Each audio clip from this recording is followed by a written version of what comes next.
Pemirsa Berita Banjarmasin kembali hadir menjumpai Anda. Bersama saya Zaldi Ariandi. Sejumlah berita aktual dan beberapa informasi menarik lainnya telah kami siapkan untuk Anda. Berikut berita utama hari ini.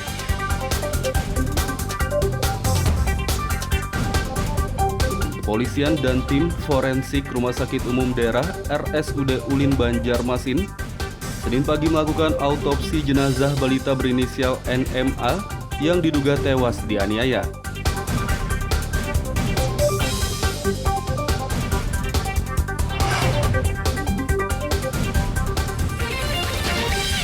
Dua oknum sukarelawan pengatur lalu lintas Supeltas di Banjarmasin Senin sore diberi sejumlah sanksi oleh Dinas Perhubungan setempat karena kedapatan melanggar aturan.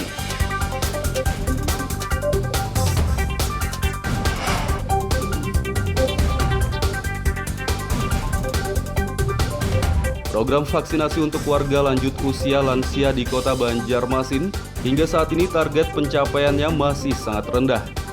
Sementara pencapaian target vaksinasi untuk pekerja publik cukup tinggi.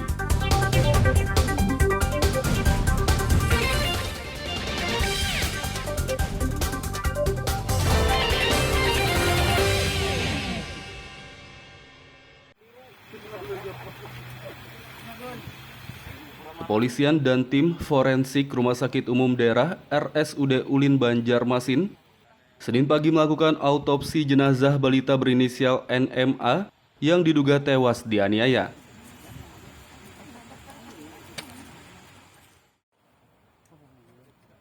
Autopsi balita NMA dilaksanakan pada sekitar pukul 9.30 WITA Senin pagi di Taman Pemakaman Umum CTN Pulau Beruang, Banjarbaru. Autopsi terhadap balita berusia 4 tahun tersebut berlangsung sekitar 2 jam dan dilakukan oleh kepolisian bersama tim forensik RSUD Ulin Banjarmasin.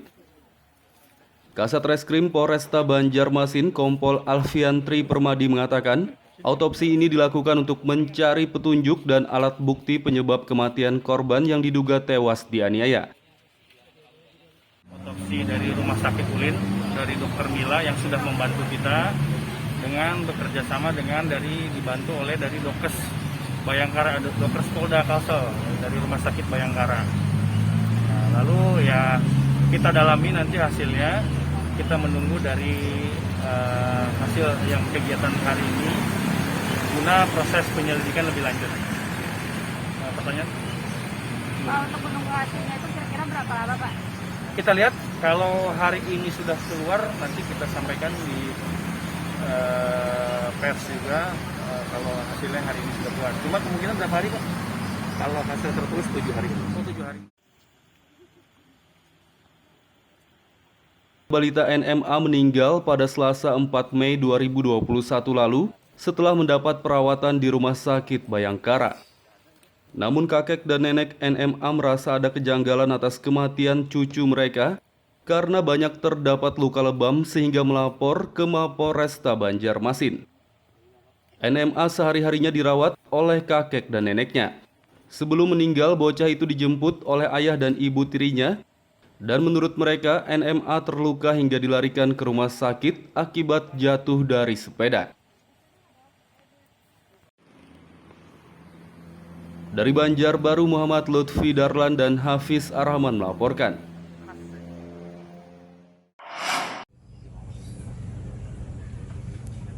Revitalisasi objek wisata religi kawasan Sekumpul Martapura Kabupaten Banjar tahap pertamanya sudah dimulai pada Sabtu lalu dengan pemindahan puluhan makam yang ada di kawasan setempat ke Desa Tungkaran, Kecamatan Martapura.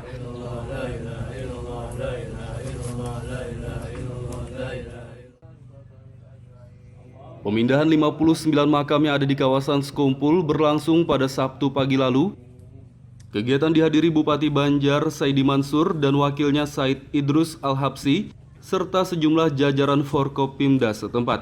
Kegiatan diawali dengan doa bersama dilanjutkan dengan penggalian awal oleh Wakil Bupati Banjar Said Idrus Al-Habsi dan Habib Syekh.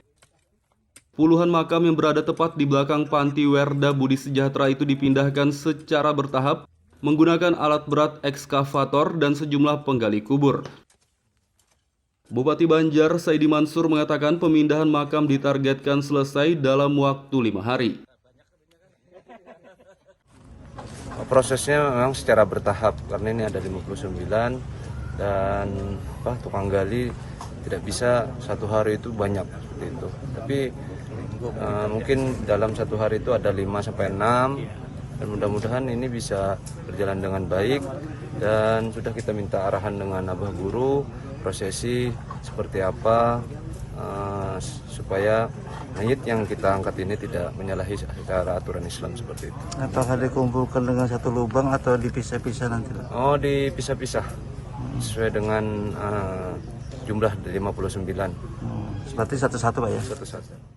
Sudah disusun sesuai dengan masing-masing makam, akan dibawa ke Desa Tungkaran untuk dimakamkan kembali ke makam yang sudah kami siapkan juga. Jadi itu. Pak, pembongkaran ini sebenarnya untuk apa ini Pak? Lahannya ini Pak? Baik, jadi pembongkaran ini kan dalam rangka mendukung penataan kawasan Sekumpul, di mana untuk lokasi ini memang direncanakan untuk dibangun RTH dan resapan untuk drainase. Proses pemindahan makam dari kawasan Sekumpul ke Desa Tungkaran, Kecamatan Martapura, diharapkan bisa berjalan dengan lancar dan selesai tepat waktu. Dari Kabupaten Banjar, Muhammad Lutfi Darlan dan Fahmi melaporkan.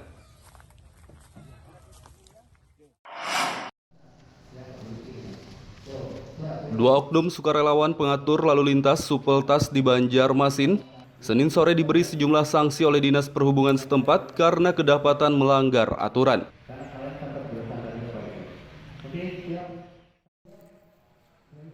Dua oknum Supeltas yang diberi sanksi oleh Dinas Perhubungan Banjarmasin dikarenakan kedapatan melanggar aturan di ruas jalan Ahmad Yani. Padahal berdasarkan aturan lalu lintas, sepanjang ruas jalan protokol tersebut tidak boleh ada Supeltas yang beroperasi. Kedua oknum berinisial AN dan HD itu pun diganjar hukuman fisik berupa squat jam, berguling, push up di lapangan Balai Kota Banjarmasin pada Senin sore kemarin. Sudah sering nggak Bang sana Bang atau lalu lintas Pian? Sudah sering nggak Pian? Jarang. Yang di pondok Bang? Di pondok maksudnya? Yang dipakai pondok barang. Berarti ini hanya pertama kali ya Bang lah? Tadi juga pertama kali. Sudah. Berarti rancak Bang gitu Bang lah? Lain kadang itu. Soalnya ulun kan ibaratnya kan konsumen minyak barang itu nah. Namanya makin membantu itu. Membantu orang punya barang lah. Itu kan tidak digunakan di daerah pengaturan karena cukup ada yang sibuk-sibuk itu nggak perlu diatur-atur lagi itu karena ada petugas yang betul-betul dari disub dan kebersihan. Justru membahayakan kalau Iya, betul. Ada penekanan nggak Pak? Di jalan itu harus steril atau kayak apa? Iya kan sudah Protokol malah. protokol ini. Jadi kan itu yang eksekutif ini.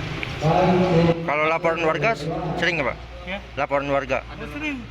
Ya, makanya kami tekankan agar sambil kegiatan patroli sambil lihat situ. Ini misalnya kembali ke tangkap lagi?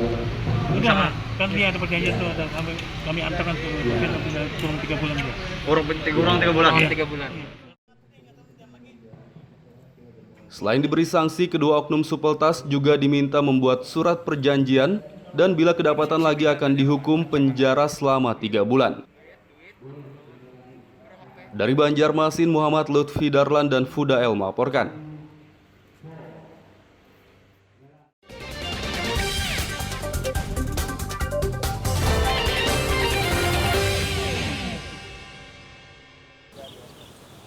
Pemirsa masih bersama kami dalam Berita Banjarmasin.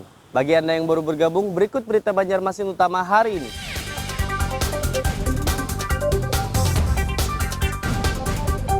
Kepolisian dan tim forensik Rumah Sakit Umum Daerah RSUD Ulin Banjarmasin Senin pagi melakukan autopsi jenazah balita berinisial NMA yang diduga tewas dianiaya.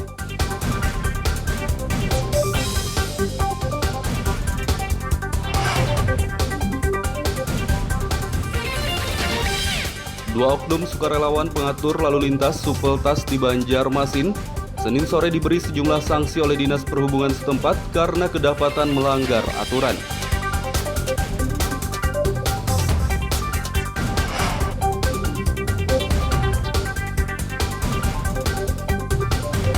Program vaksinasi untuk warga lanjut usia lansia di Kota Banjarmasin hingga saat ini target pencapaiannya masih sangat rendah. Sementara pencapaian target vaksinasi untuk pekerja publik cukup tinggi.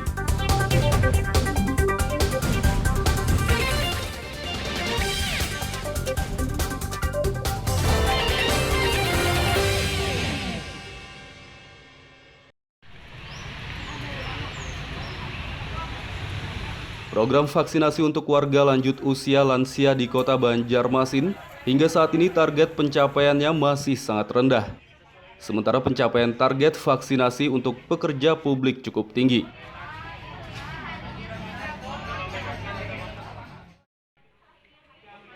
Kepala Dinas Kesehatan Kota Banjarmasin, Mahli Riyadi mengatakan, pencapaian program vaksinasi untuk warga lansia masih sangat rendah.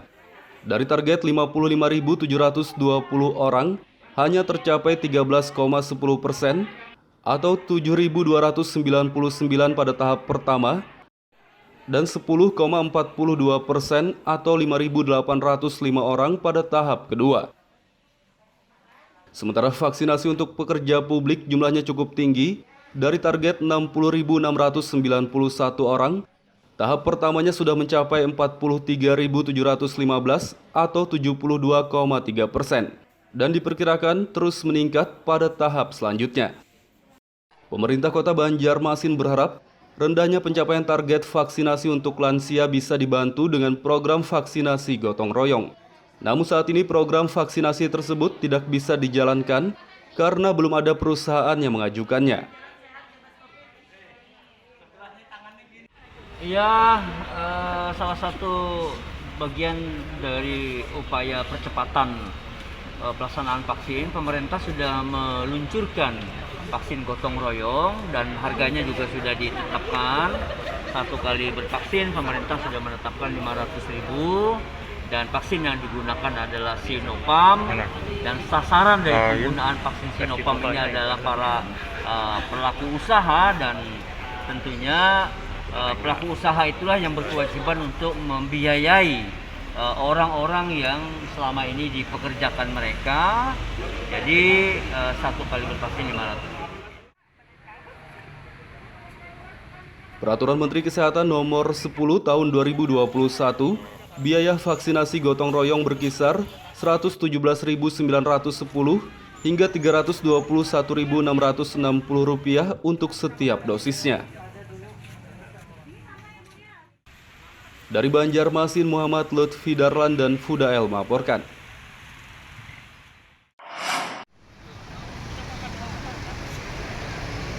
Pencegahan penyebaran COVID-19 di Kota Banjarmasin masih terus dilakukan oleh pemerintah setempat, salah satunya dengan cara memperpanjang kembali pemberlakuan pembatasan kegiatan masyarakat PPKM berskala mikro. Sesuai dengan instruksi Menteri Dalam Negeri Nomor 11 Tahun 2021, pemerintah Kota Banjarmasin kembali memperpanjang PPKM Mikro sejak tanggal 18 hingga 31 Mei 2021 mendatang. Pelaksana Harian Sekretaris Daerah Sekda Kota Banjarmasin Muhyar mengatakan, perpanjangan PPKM bertujuan untuk mencegah penyebaran COVID-19. Sementara aturan yang diterapkan di dalam PPKM menurutnya masih sama seperti sebelumnya. Pembatasan beberapa kegiatan masyarakat berbasis mikro. Nah, maka pemerintah Kota Banjarmasin terhitung mulai tanggal 18 sampai tanggal 31 Mei akan memberlakukan pemberlakuan kegiatan masyarakat berbasis mikro. Untuk kedepannya diperketat apa lagi, Pak? Ini sifatnya pembatasan kan, sudah jelas di situ di Kemendagri dan Ingup. Ini tindak lanjut dari Kemendagri dan Ingup Instruksi Gubernur sebelumnya. Jadi masih sama lah itu. Masyarakat Kota Banjarmasin diharapkan ikut mendukung pencegahan penyebaran COVID-19 dengan mematuhi PPKM Mikro dan disiplin menaati protokol kesehatan. Dari Banjarmasin, Muhammad Lutfi Darlan dan Fudael melaporkan.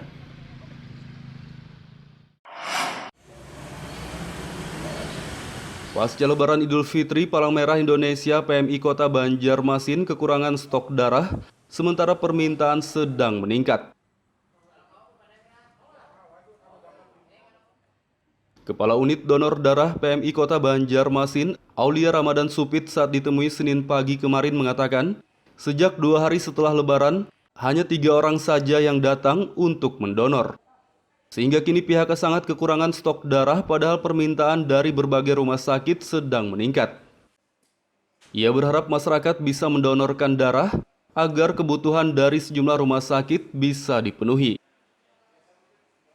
Bisa prokesnya, tapi mereka masih belum berani. Itu jadi kendala, padahal ketika ada kegiatan dari instansi itu kan cukup banyak yang bisa kita dapatkan darahnya. Saat ini untuk stok darah sendiri apakah terpenuhi atau Kalau sekarang karena stok tidak ada, jadi ini masih banyak antrian menunggu untuk semua jenis golongan darah dan semua jenis komponen darah, baik itu darah segar maupun darah sel darah merah atau trombosit, itu masih dalam antrian. Selain masyarakat, PMI Kota Banjarmasin juga berharap kepada pemerintah agar menginstruksikan para pegawai ASN maupun honorer untuk mendonor.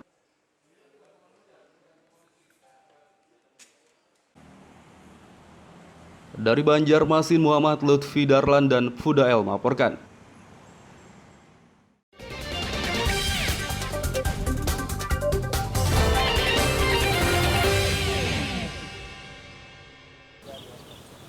Pemirsa, masih bersama kami dalam Berita Banjarmasin. Bagi Anda yang baru bergabung, berikut Berita Banjarmasin utama hari ini.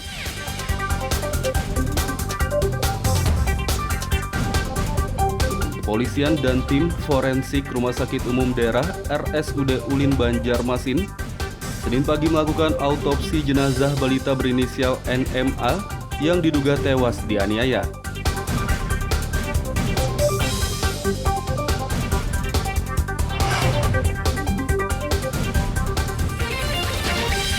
Dua oknum sukarelawan pengatur lalu lintas Supeltas di Banjarmasin Senin sore diberi sejumlah sanksi oleh Dinas Perhubungan setempat karena kedapatan melanggar aturan.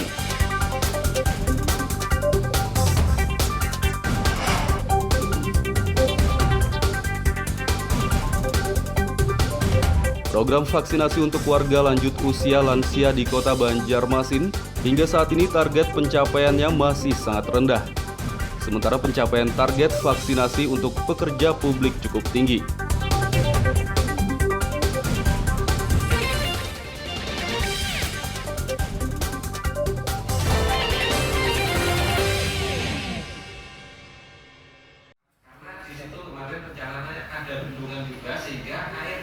Program legislasi daerah atau Prolegda dari Badan Pembentukan Peraturan Daerah Bapemperda DPRD Kota Banjarmasin belum bisa direalisasikan karena belum adanya wali kota definitif. Ketua Bapemperda DPRD Kota Banjarmasin, Arufah Arif mengatakan, program legislasi daerah yang sudah disepakati di tahun 2021 ini tidak bisa direalisasikan. Menurutnya salah satu prolegda yang akan dibahas yaitu revisi Perda nomor 13 tahun 2008 tentang pencegahan dan penanggulangan bahaya kebakaran. Kini revisi Perda Damkar tersebut tidak bisa dilanjutkan karena belum adanya wali kota definitif. Kalau yang sekarang ini kan kami melihat itu banyak kurangannya juga kan.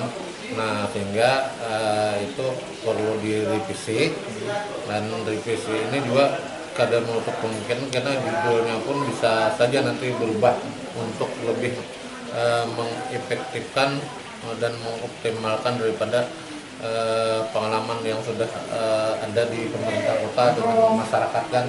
Nah sehingga bagaimana perda nanti itu bisa lebih banyak manfaat kepada masyarakat. Arufah Arif menambahkan, prolegda bisa saja dilanjutkan namun perlu waktu tambahan dan harus mendapat persetujuan dari kementerian. Dari Banjarmasin, Muhammad Lutfi Darlan dan Zoanda Adriani melaporkan.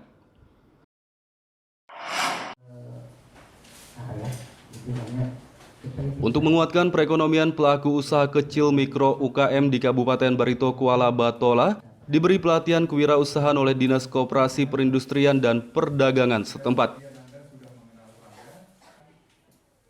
Pelatihan kewirausahaan untuk pelaku UKM Batola dilaksanakan sejak Senin kemarin di Pusat Pelayanan Usaha Terpadu Handil Bakti. Kegiatan diikuti 30 pelaku UKM yang terdiri dari pengrajin kain sasirangan, anyaman purun, penjahit pakaian, pedagang kios, dan yang lainnya. Salah satu pelaku UKM, Al-Amah, mengatakan pelatihan kewirausahaan ini sangat bermanfaat dan memotivasinya untuk terus kreatif. Membangkitkan dan memotivasi kami lagi untuk berproduksi lagi, karena oleh terdampak kemarin kan oleh COVID dan sekalian banjir itu. Kalau dari kami produksinya itu kain sasirangan, terus ada kaos sasirangan juga, terus kalau sesuai permintaan pelanggan aja. Nah, dan ini tadi selain terdampak COVID, terus banjir, mungkin untuk pemasaran seperti apa? Kalau untuk saat ini ya pemasarannya ya dibilang stop enggak juga, dibilang jalan ya jalan cepat lah istilahnya. Bisa menambah motivasi UKM itu untuk lebih giat lagi bekerja. Karena selama ini kan mereka apa adanya. Nah, dengan sekarang nanti dengan adanya pelatihan ini diberikan motivasi bagaimana istilahnya berusaha yang baik dan benar, itu diajarkan oleh narasumber. Mudah-mudahan nanti ada memberikan nilai tambah, Pak, sehingga kegiatan mereka lebih bersemangat dan bisa lebih baik lagi. Melalui pelatihan ini diharapkan para pelaku UKM di Kabupaten Batola bisa lebih maju dan berkembang dan memperkuat perekonomian mereka. Dari Kabupaten Barito Kuala, Muhammad Lutfi Darlan dan Ibrahim melaporkan.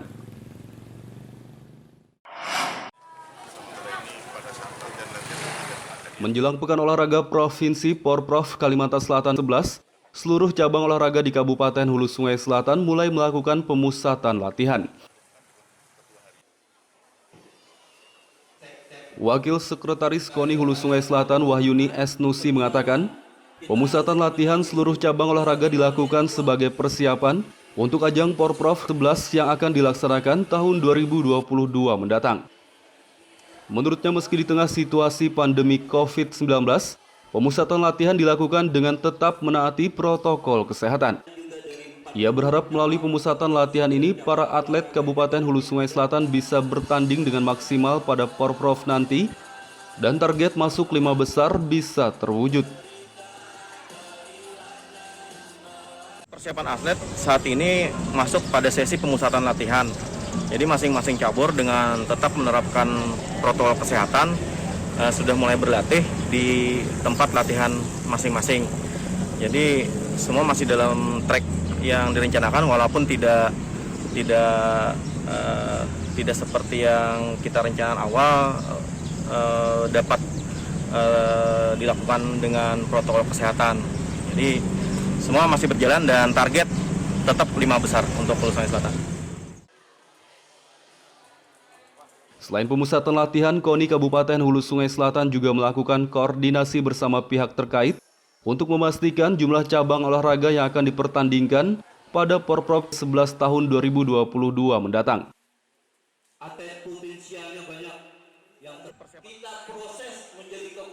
Dari Kabupaten Hulu Sungai Selatan, Muhammad Lutfi Darlan dan Sofan melaporkan.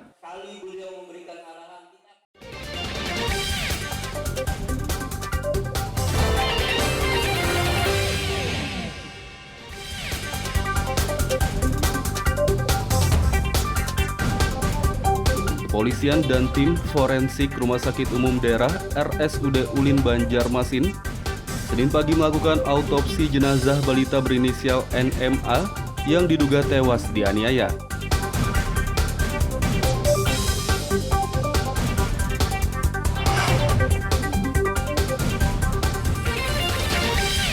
Dua oknum sukarelawan pengatur lalu lintas Supeltas di Banjarmasin Senin sore diberi sejumlah sanksi oleh Dinas Perhubungan setempat karena kedapatan melanggar aturan.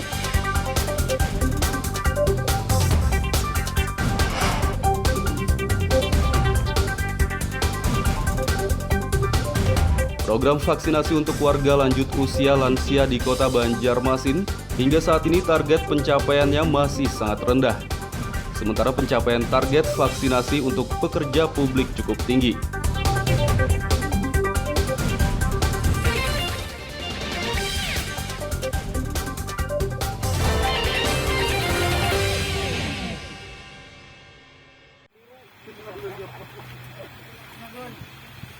Kepolisian dan tim forensik Rumah Sakit Umum Daerah RSUD Ulin Banjarmasin Senin pagi melakukan autopsi jenazah balita berinisial NMA yang diduga tewas dianiaya.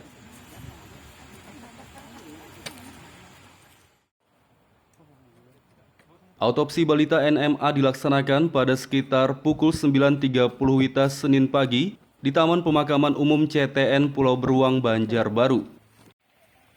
Autopsi terhadap balita berusia 4 tahun tersebut berlangsung sekitar 2 jam dan dilakukan oleh kepolisian bersama tim forensik RSUD Ulin Banjarmasin. Kasat Reskrim Polresta Banjarmasin Kompol Alfian Tri Permadi mengatakan, autopsi ini dilakukan untuk mencari petunjuk dan alat bukti penyebab kematian korban yang diduga tewas dianiaya. Autopsi dari Rumah Sakit Ulin, dari Dokter Mila yang sudah membantu kita dengan bekerja sama dengan dibantu oleh dari Dokes Bayangkara, Dokes Polda Kalsel dari Rumah Sakit Bayangkara. Nah, lalu ya kita dalami nanti hasilnya, kita menunggu dari hasil yang kegiatan hari ini guna proses penyelidikan lebih lanjut. Pertanyaan? Pak, untuk menunggu hasilnya itu kira-kira berapa lama, Pak? Kita lihat kalau hari ini sudah keluar, nanti kita sampaikan di pers juga kalau hasilnya hari ini sudah keluar. Cuma kemungkinan berapa hari, Pak? Kalau hasil tertulis 7 hari. Oh, 7 hari. Balita NMA meninggal pada Selasa 4 Mei 2021 lalu setelah mendapat perawatan di Rumah Sakit Bayangkara. Namun kakek dan nenek NMA merasa ada kejanggalan atas kematian cucu mereka karena banyak terdapat luka lebam sehingga melapor ke Mapolresta Banjarmasin. NMA sehari-harinya dirawat oleh kakek dan neneknya. Sebelum meninggal, bocah itu dijemput oleh ayah dan ibu tirinya, dan menurut mereka NMA terluka hingga dilarikan ke rumah sakit akibat jatuh dari sepeda. Dari Banjarbaru, Muhammad Lutfi Darlan dan Hafiz Arrahman melaporkan.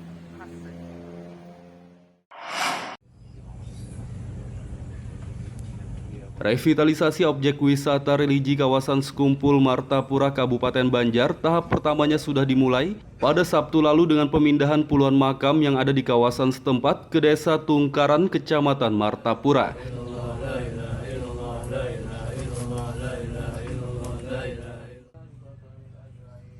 Pemindahan 59 makam yang ada di kawasan Sekumpul berlangsung pada Sabtu pagi lalu.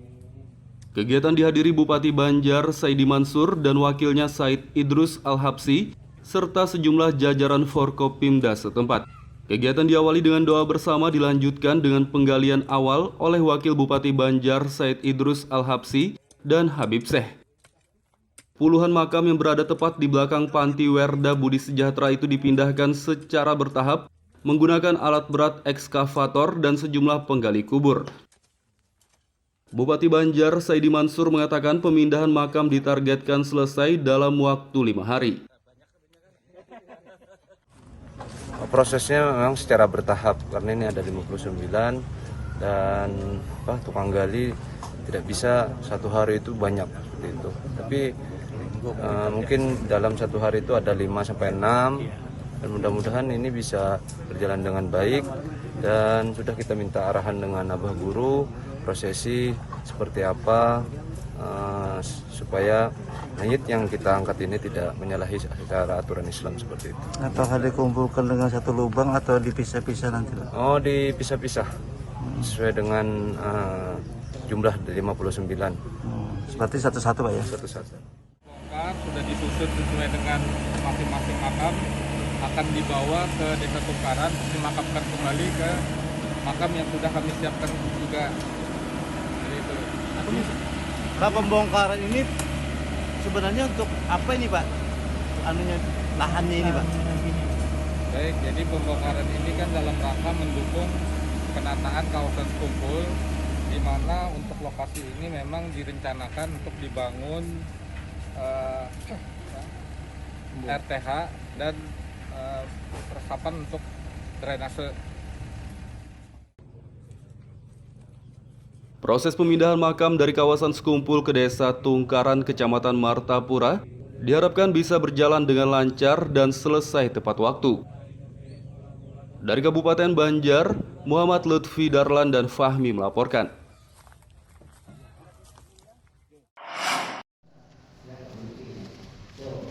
Dua oknum sukarelawan pengatur lalu lintas Supeltas di Banjarmasin, Senin sore diberi sejumlah sanksi oleh Dinas Perhubungan setempat karena kedapatan melanggar aturan.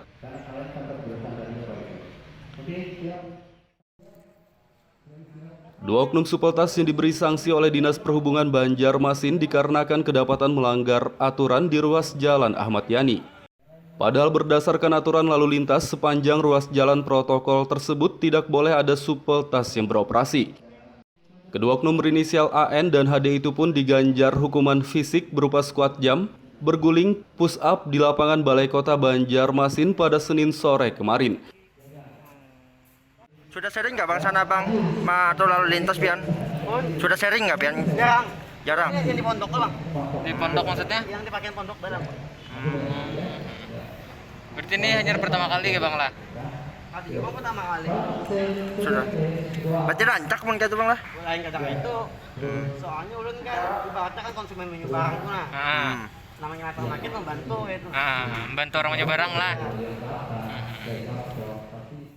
Itu kan tidak digunakan di dari kotor karena cukup ada yang simpang-simpang itu sudah cukup, nggak perlu diatur-atur lagi itu. Karena ada petugas yang betul-betul dari disub dan kebersihan. Justru membahayakan kalau ya, betul. Berarti ada penekanan nggak pak? Di jalan itu harus steril atau kayak apa? Iya kan sudah protokol banget. Protokol ini. Jadi kan itu yang eksekutif ini. Kalau laporan warga sering nggak pak? Ya. Laporan warga? Ada sering. Ya, makanya kami tekankan agar sambil kegiatan patroli sambil lihat gitu. Ini misalnya kembali ketangkap lagi? Udah, kan dia ada perjanjian tuh, ada kami antarkan tuh, mungkin kurang 3 bulan dia. Kurang 3 bulan ya? 3 bulan. Selain diberi sanksi, kedua oknum Supeltas juga diminta membuat surat perjanjian dan bila kedapatan lagi akan dihukum penjara selama 3 bulan. Dari Banjarmasin, Muhammad Lutfi Darlan dan Fudael melaporkan. Pemirsa, informasi tadi sekaligus menutup perjumpaan kita kali ini. Saya Zaldi Aryandi beserta redaksi mengucapkan selamat beraktivitas, sampai jumpa.